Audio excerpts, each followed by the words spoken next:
In this video, I will show you how to reset your Razer mouse to factory settings. Open your browser and search for Razer Synapse. Click on official Razer website, download and install Razer Synapse from the page. Once installed, launch Razer Synapse from the taskbar or search for it in the Windows search bar. Open Razer Synapse and log into your account. Select your Razer mouse from the list of connected devices. Click on the gear icon settings in the top right corner.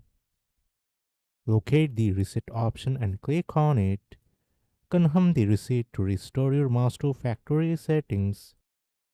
Alternatively, you can also reset by press and holding the profile button for 10 seconds on Razer mouse. If resetting doesn't fix the issue, you may need to contact Razer customer support for further assistance. That's it. Now you know how to reset your Razer mouse easily. If this video helps, like, share and subscribe.